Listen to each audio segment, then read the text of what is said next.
Pilar Tenera's son was brought to his grandparents' house 2 weeks after he was born. Ursula admitted him grudgingly, conquered once more by the obstinacy of her husband, who could not tolerate the idea that an offshoot of his blood should be adrift. But he imposed the condition that the child should never know his true identity. Although he was given the name José Arcadio, they ended up calling him simply Arcadio, so as to avoid confusion. At that time there was so much activity in the town, and so much bustle in the house, that the care of the children was relegated to a secondary level. They were put in the care of Visitación, a Guajiro Indian woman who had arrived in town with a brother in flight from a plague of insomnia that had been scourging their tribe for several years. They were both so docile and willing to help that Ursula took them on to help her with her household chores. That was how Arcadio and Amaranta came to speak the Guajiro language before Spanish, and they learned to drink lizard broth and eat spider eggs without Ursula's knowing it, for she was too busy with a promising business in candy animals. Macondo had changed. The people who had come with Ursula spread the news of the good quality of its soil and its privileged position with respect to the swamp, so that from the narrow village of past times it changed into an active town, with stores and workshops, and a permanent commercial route over which the first Arabs arrived, with their baggy pants and rings in their ears, swapping glass beads for macaws. José Arcadio Buendía did not have a moment's rest.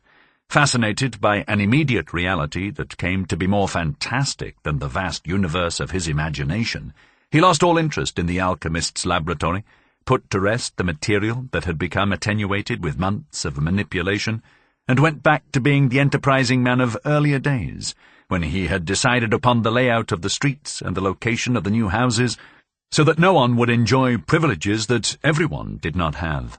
He acquired such authority among the new arrivals that foundations were not laid or walls built without his being consulted, and it was decided that he should be the one in charge of the distribution of the land. When the acrobat gypsies returned, with their vagabond carnival transformed now into a gigantic organization of games of luck and chance, they were received with great joy, for it was thought that José Arcadio would be coming back with them.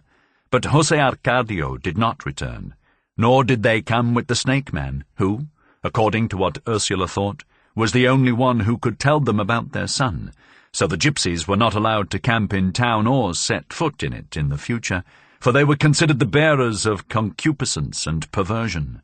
José Arcadio Buendía, however, was explicit in maintaining that the old tribe of Melquiades, who had contributed so much to the growth of the village with his age-old wisdom and his fabulous inventions, would always find the gates open. But Melquiades' tribe, according to what the wanderers said, had been wiped off the face of the earth because they had gone beyond the limits of human knowledge.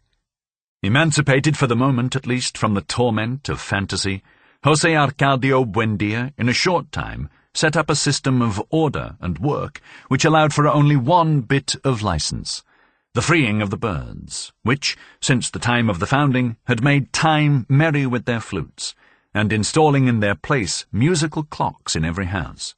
They were wondrous clocks made of carved wood, which the Arabs had traded for macaws, and which José Arcadio Buendía had synchronized with such precision that every half-hour the town grew merry with the progressive chords of the same song until it reached the climax of a noontime that was as exact and unanimous as a complete waltz.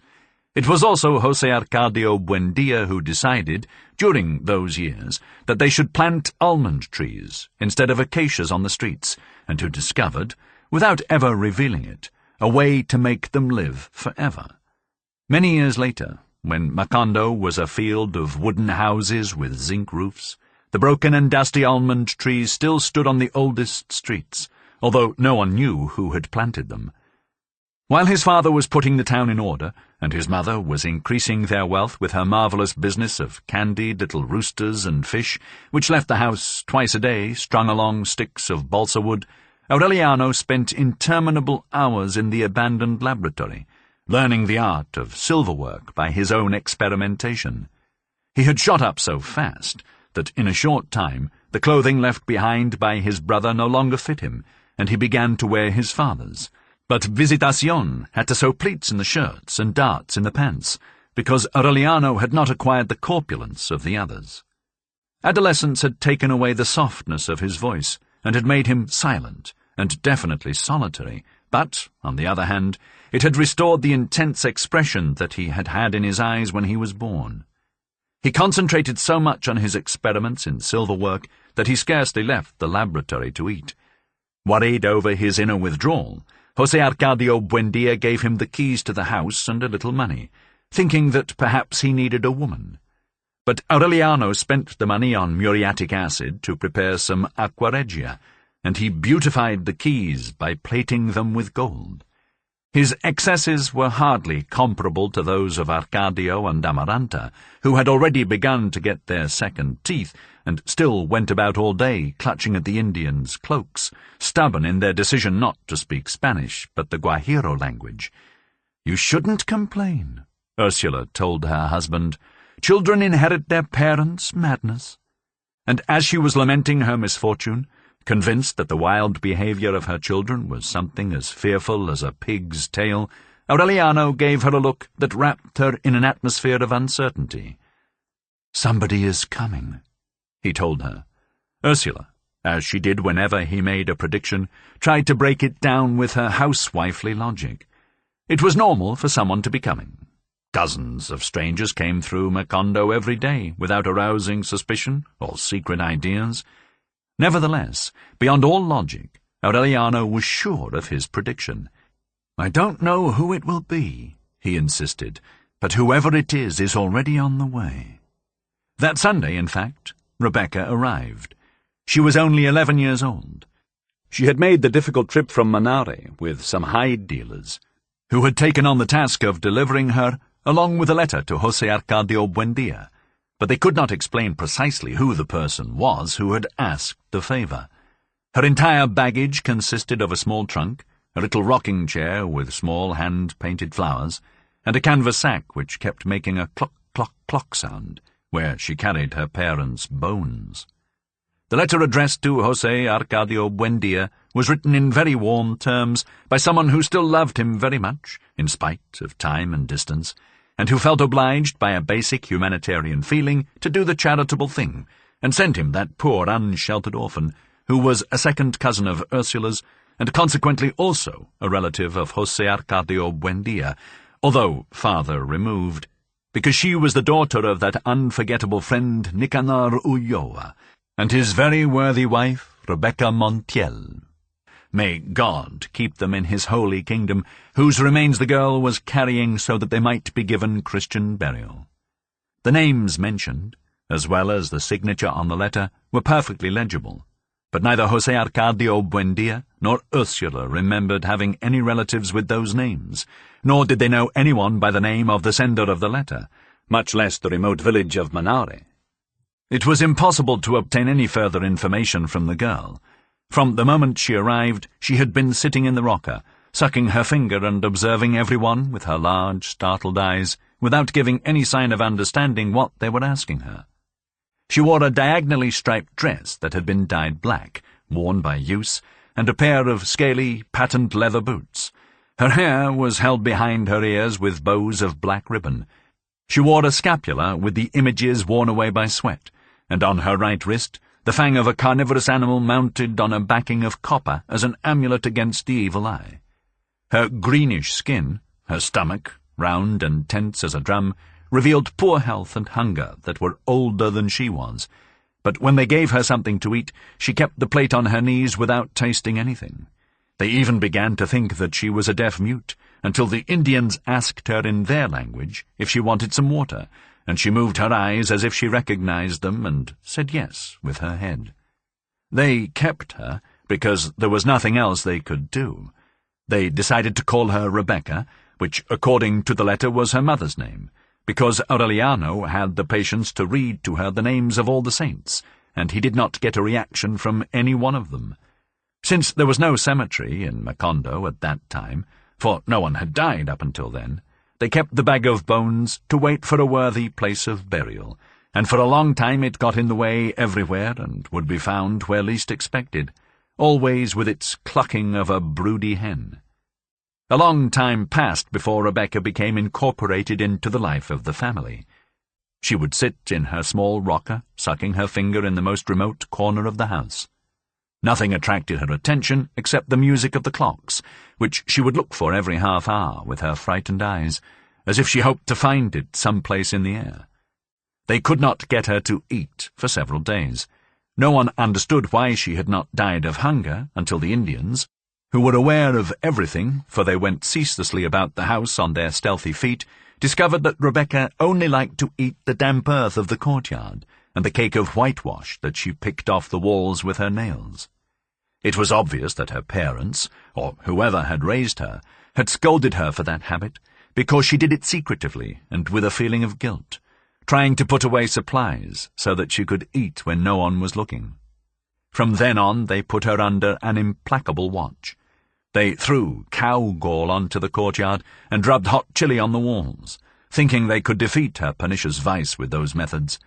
But she showed such signs of astuteness and ingenuity to find some earth that Ursula found herself forced to use more drastic methods. She put some orange juice and rhubarb into a pan that she left in the dew all night, and she gave her the dose the following day on an empty stomach. Although no one had told her that it was the specific remedy for the vice of eating earth, she thought that any bitter substance in an empty stomach would have to make the liver react.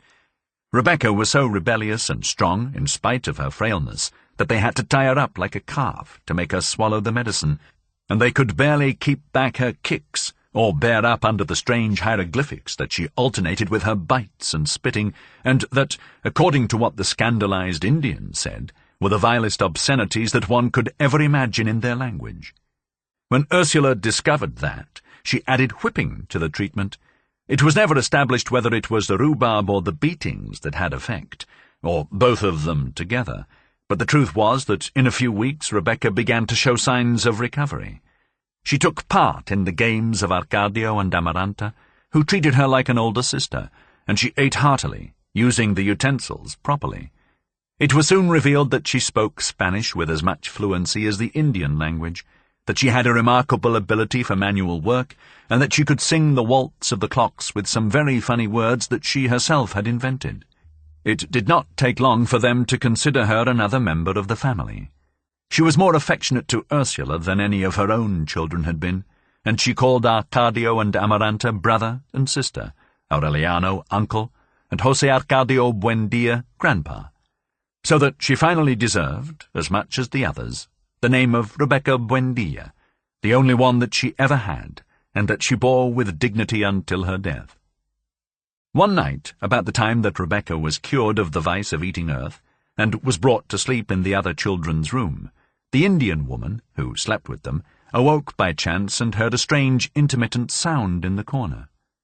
She got up in alarm, thinking that an animal had come into the room, and then she saw Rebecca in the rocker, sucking her finger and with her eyes lighted up in the darkness like those of a cat. Terrified, exhausted by her fate, Visitacion recognized in those eyes the symptoms of the sickness whose threat had obliged her and her brother to exile themselves forever from an age-old kingdom where they had been prince and princess. It was the insomnia plague. Katare, the Indian, was gone from the house by morning.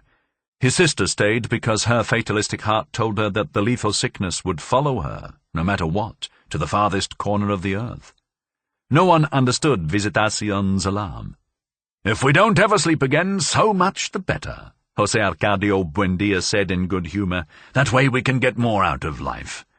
But the Indian woman explained that the most fearsome part of the sickness of insomnia was not the impossibility of sleeping, for the body did not feel any fatigue at all, but its inexorable evolution toward a more critical manifestation, a loss of memory.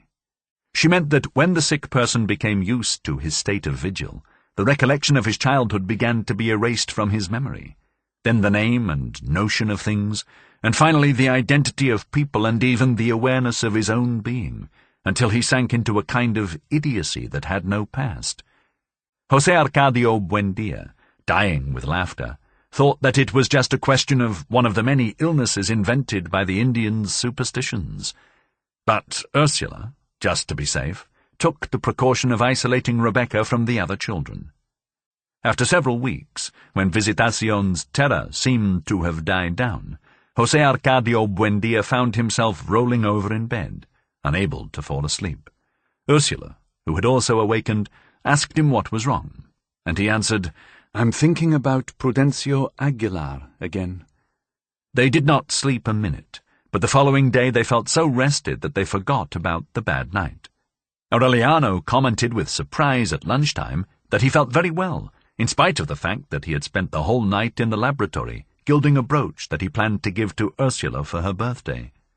They did not become alarmed until the third day, when no one felt sleepy at bedtime, and they realized that they had gone more than 50 hours without sleeping. "The children are awake too," the Indian said with her fatalistic conviction. "Once it gets into a house, no one can escape the plague." They had indeed contracted the illness of insomnia. Ursula, who had learned from her mother the medicinal value of plants, prepared and made them all drink a brew of monk's hood, but they could not get to sleep and spent the whole day dreaming on their feet. In that state of hallucinated lucidity, not only did they see the images of their own dreams, but some saw the images dreamed by others. It was as if the house were full of visitors. Sitting in her rocker in a corner of the kitchen, Rebecca dreamed that a man, who looked very much like her, dressed in white linen and with his shirt collar closed by a gold button, was bringing her a bouquet of roses. He was accompanied by a woman with delicate hands, who took out one rose and put it in the child's hair. Ursula understood that the man and woman were Rebecca's parents, but even though she made a great effort to recognize them, she confirmed her certainty that she had never seen them. In the meantime, through an oversight that José Arcadio Buendía never forgave himself for, the candy animals made in the house were still being sold in the town.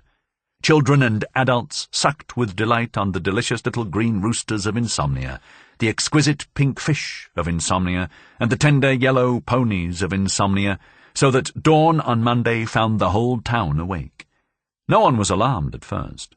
On the contrary, they were happy at not sleeping because there was so much to do in Macondo in those days that there was barely enough time. They worked so hard that soon they had nothing else to do, and they could be found at 3 o'clock in the morning with their arms crossed, counting the notes in the waltz of the clock. Those who wanted to sleep, not from fatigue but because of the nostalgia for dreams, tried all kinds of methods of exhausting themselves. They would gather together to converse endlessly, to tell over and over for hours on end the same jokes, to complicate to the limits of exasperation the story about the capon, which was an endless game in which the narrator asked if they wanted him to tell them the story about the capon, and when they answered yes, the narrator would say that he had not asked them to say yes, but whether they wanted him to tell them the story about the capon. And when they answered no, the narrator told them that he had not asked them to say no, but whether they wanted him to tell them the story about the capon.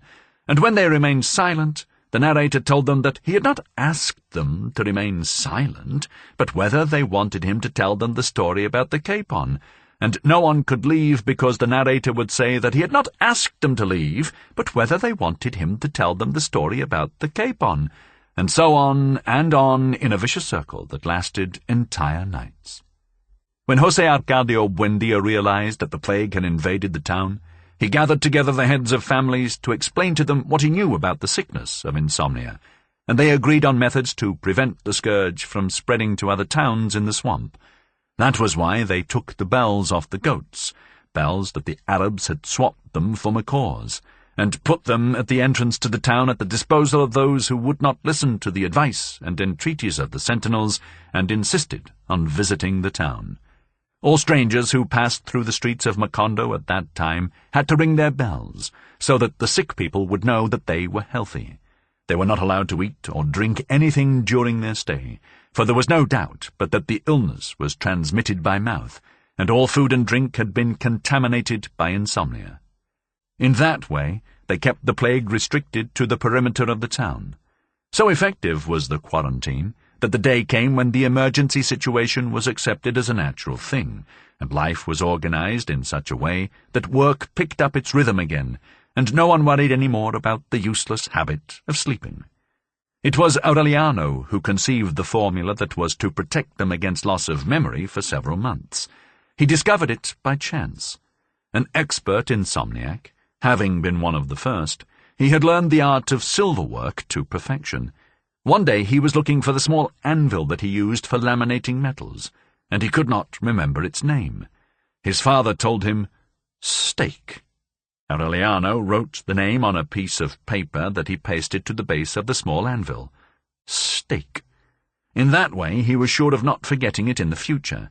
It did not occur to him that this was the first manifestation of a loss of memory, because the object had a difficult name to remember. But a few days later he discovered that he had trouble remembering almost every object in the laboratory. Then he marked them with their respective names, so that all he had to do was read the inscription in order to identify them. When his father told him about his alarm at having forgotten even the most impressive happenings of his childhood, Aureliano explained his method to him, and José Arcadio Buendía put it into practice all through the house, and later on imposed it on the whole village. With an inked brush, he marked everything with its name: table, chair, clock, door, wall, bed, pan.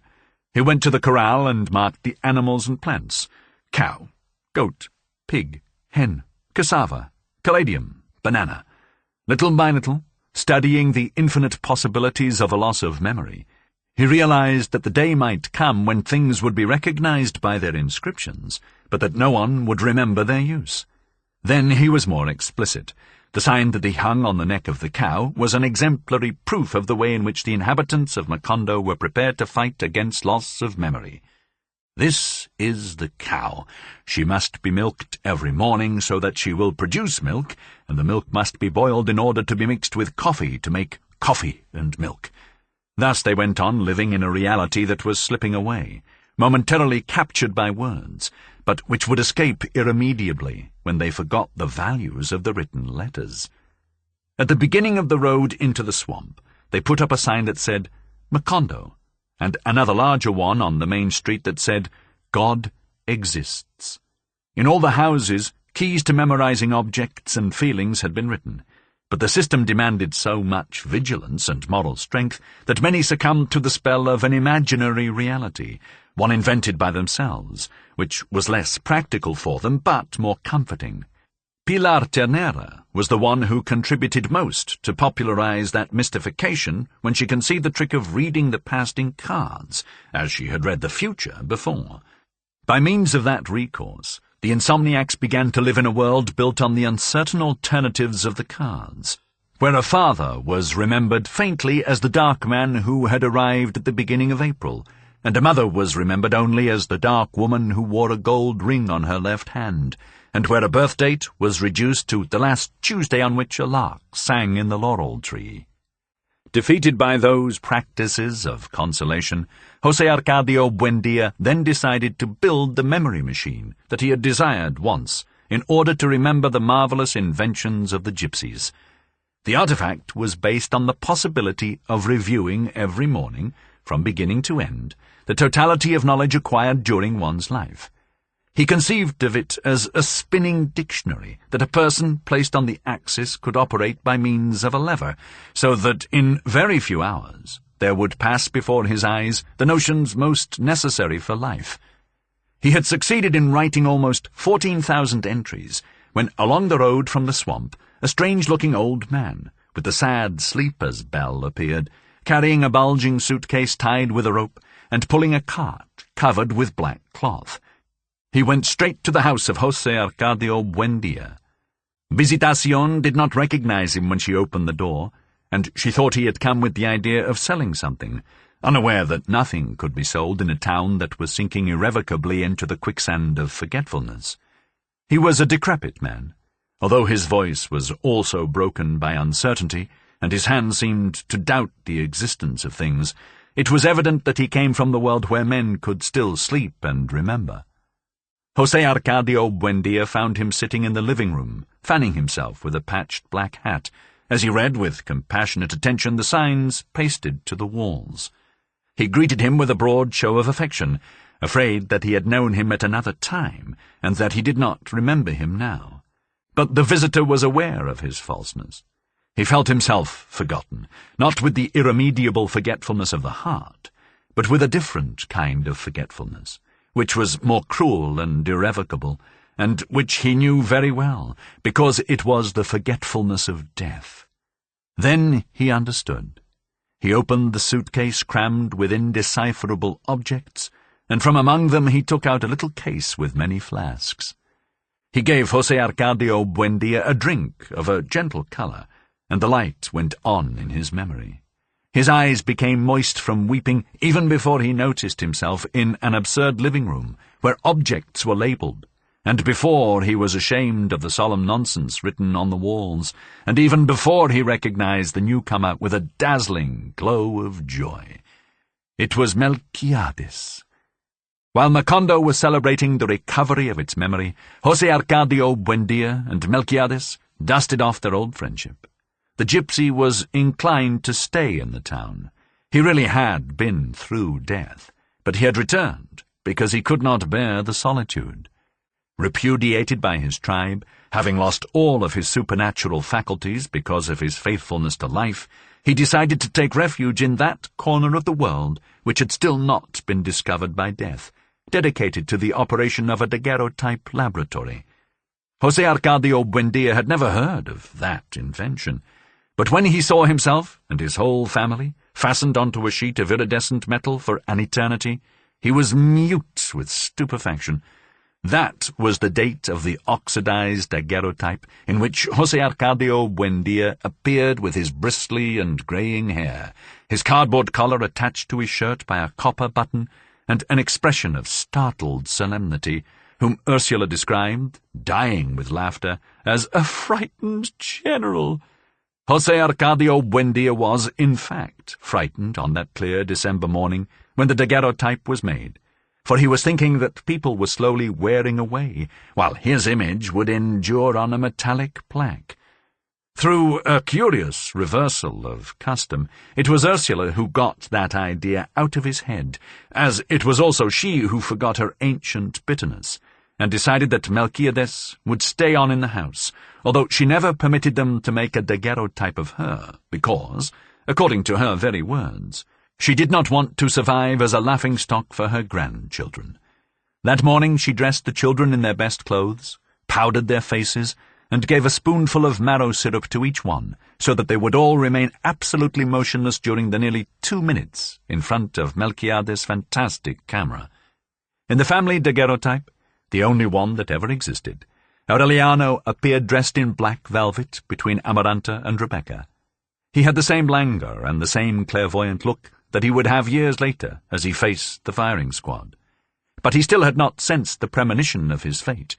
He was an expert silversmith, praised all over the swampland for the delicacy of his work. In the workshop, which he shared with Melquiades' mad laboratory, he could barely be heard breathing. He seemed to be taking refuge in some other time, while his father and the gypsy, with shouts, interpreted the predictions of Nostradamus, amidst a noise of flasks and trays, and the disaster of spilled acids and silver bromide that was lost in the twists and turns it gave at every instant. That dedication to his work, the good judgment with which he directed his attention, had allowed Aureliano to earn, in a short time, more money than Ursula had with her delicious candy fauna. But everybody thought it strange that he was now a full-grown man, and had not known a woman. It was true that he had never had one.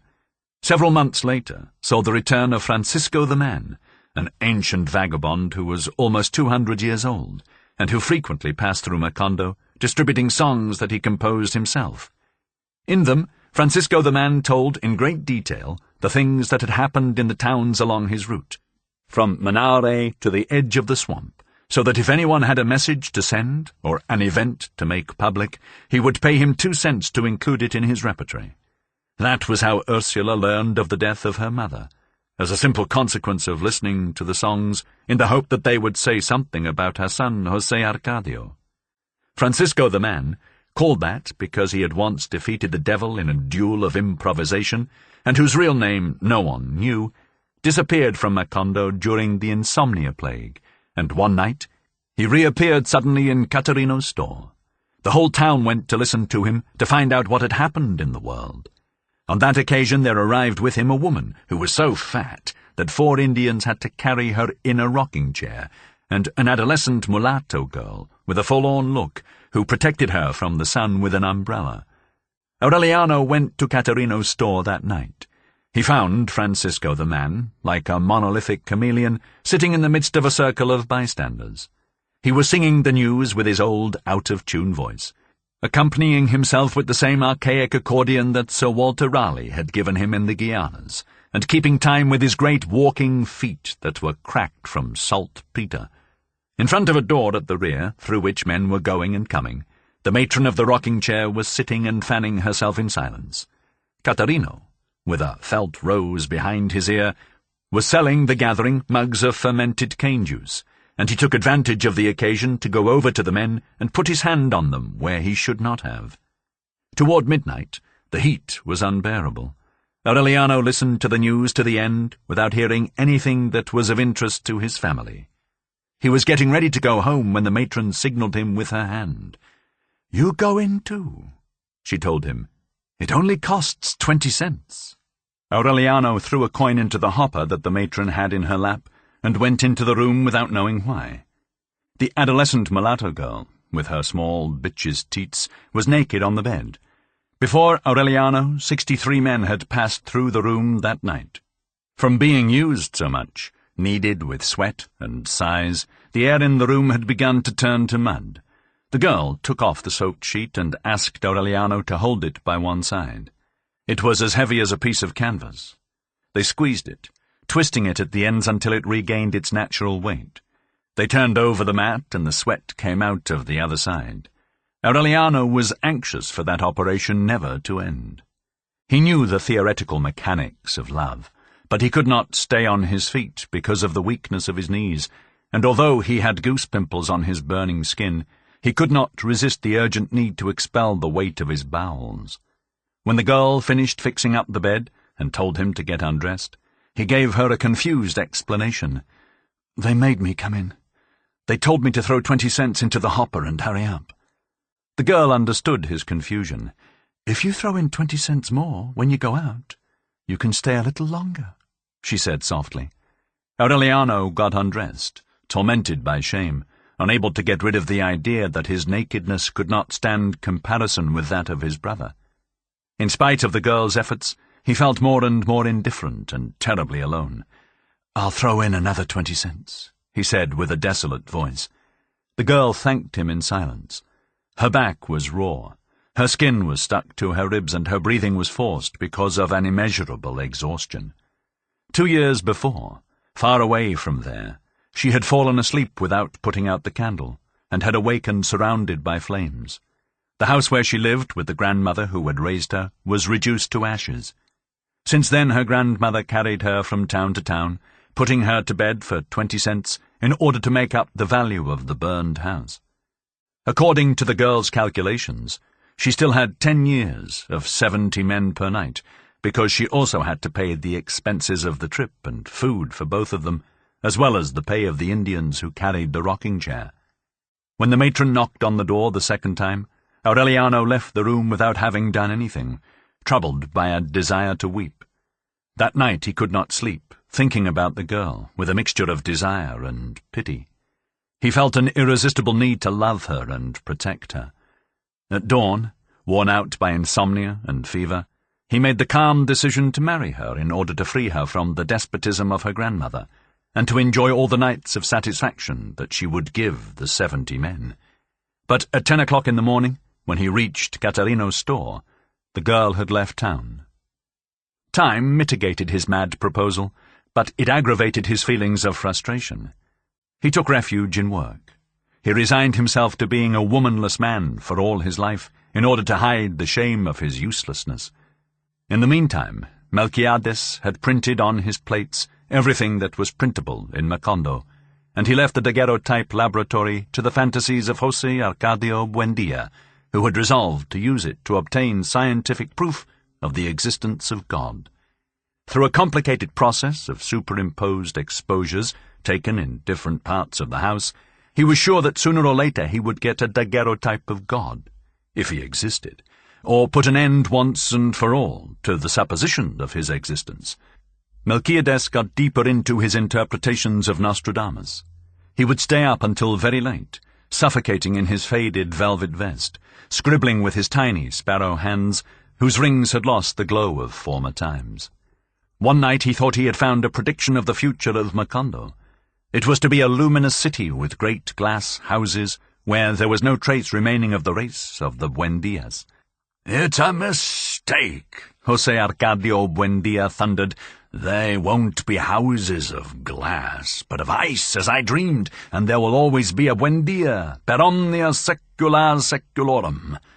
Ursula fought to preserve common sense in that extravagant house, having broadened her business of little candy animals with an oven that went all night, turning out baskets and more baskets of bread, and a prodigious variety of puddings, meringues, and cookies, which disappeared in a few hours on the roads winding through the swamp.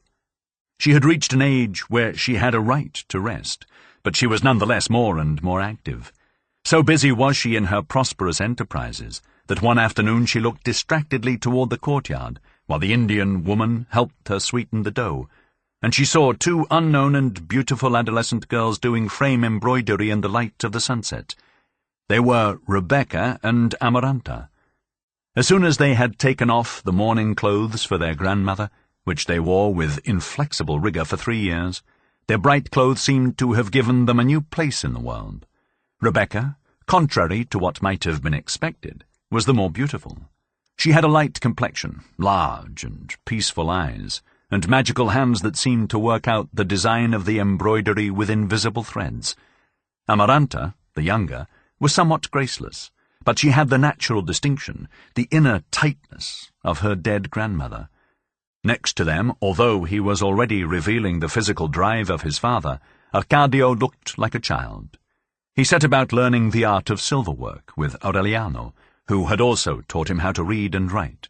Ursula suddenly realized that the house had become full of people, that her children were on the point of marrying and having children, and that they would be obliged to scatter for lack of space.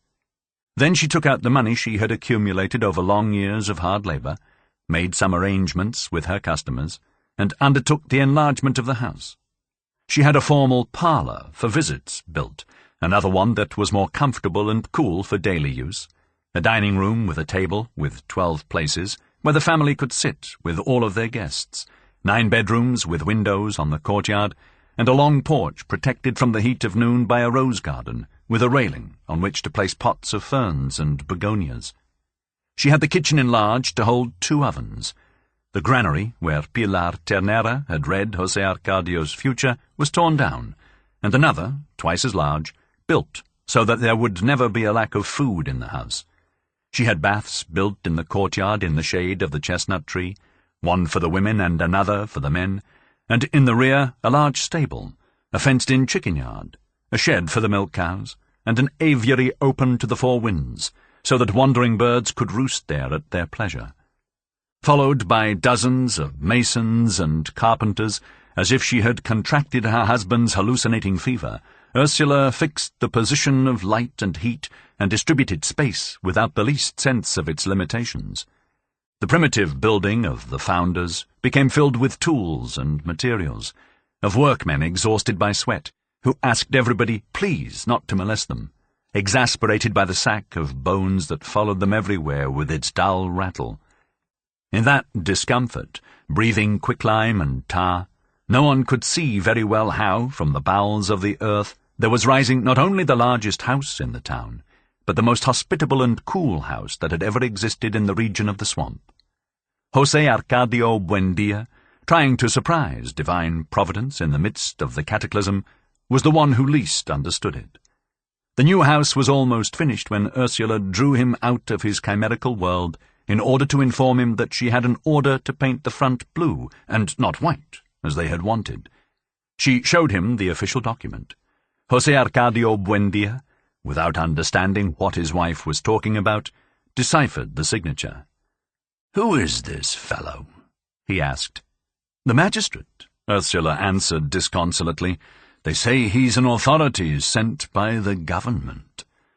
Don Apolinar Moscote, the magistrate, had arrived in Macondo very quietly.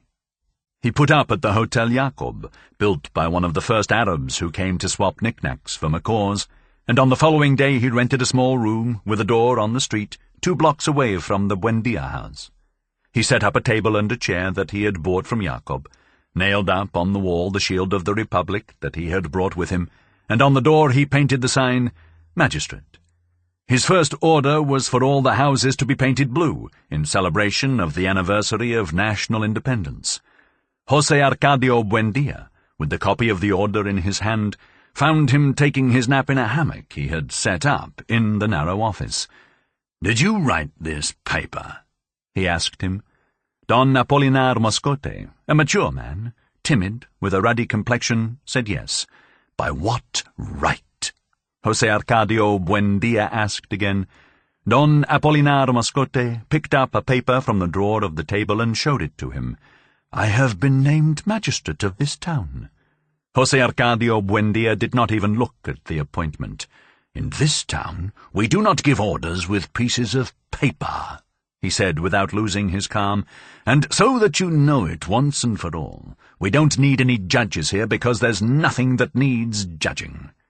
Facing Don Apolinar Moscote, still without raising his voice, he gave a detailed account of how they had founded the village, of how they had distributed the land, opened the roads, and introduced the improvements that necessity required, without having bothered the government and without anyone having bothered them.